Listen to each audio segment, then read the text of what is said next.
My name's Doina Cornell and I am Labour District Councillor for the lovely town of Dursley and also leader of Stroud District Council. And it's been lovely to sort of see many of you in the flesh today. This is the first political event I've attended in months, so I think I appreciate the strength of feeling today that we've actually, some of us have come out today, so that's fantastic. Thank you for that.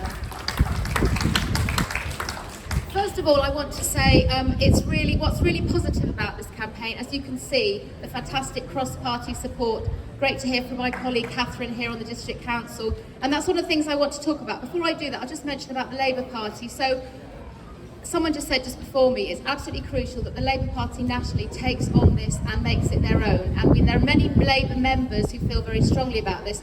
Locally, our constituency Labour Party is now affiliating to the Labour campaign for electoral reform, which has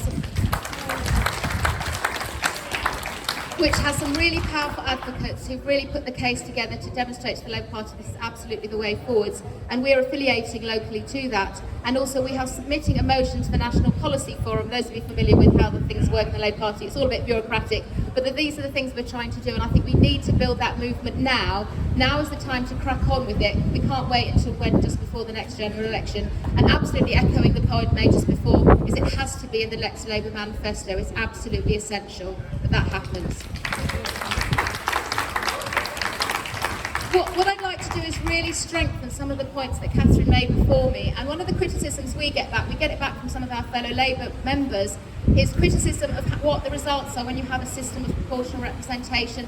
And there's this very sort of deep-rooted feeling in this country that having alliances, having coalitions and these sorts of cross-party agreements is a sign of weakness. And I would just say categorically that is not the case. And we only have to look at what's happening in Stroud District. Stroud District is a politically diverse community, and you can see that by the councillors which are returned to our council. And for 8 years now we've been running a very successful alliance. I've got members of the other alliance so Simon waving over there in the crowd today, and we've got Labour, Lib Dems and Greens, and it has its challenges. As you can imagine, we don't always see eye to eye on things, but we always work on building consensus. And through the COVID crisis, when it became clear we were facing an extremely hard health emergency, as leader I took the decision when all council meetings had to stand down. It was a real concern that democracy was going to be put to the back burner. In some councils, what happened was officers were just left to run the council, members, particularly Tory-controlled councils, walked away from it. We know in Stroud it's important that the democratic voice continues to be heard throughout a crisis like this. So all the four group leaders, including the Conservative leader, were involved in the decision from day one. And as a result, we built a stronger response to the crisis, and it meant that we reached every part of our community, and that's essential. Let's contrast with what happened at the national level. Absolute refusal to work on a consensus basis, and as a result, constant firefighting because the decisions made haven't been reached by consensus. The latest fiasco with education is just one example of many. So it just shows you, and you can look at other countries, for example, Germany, long tradition of working on coalitions. It is difficult, it is challenging, but it is the way forwards, and I think that's where politics has to be right now.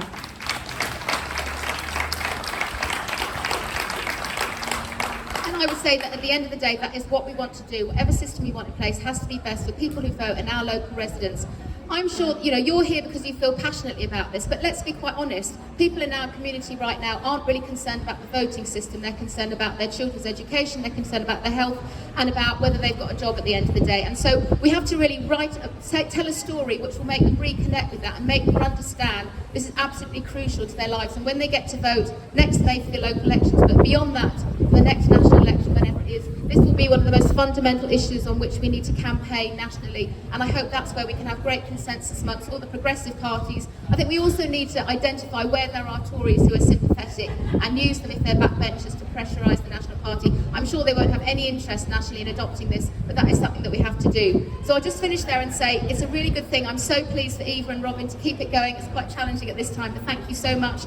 And this is a good chance for us to reconnect, build another coalition locally in Stroud. Stroud is the place where some of the best, most progressive politics gets done. We've got a reputation for that, so let's keep that going. Thank you.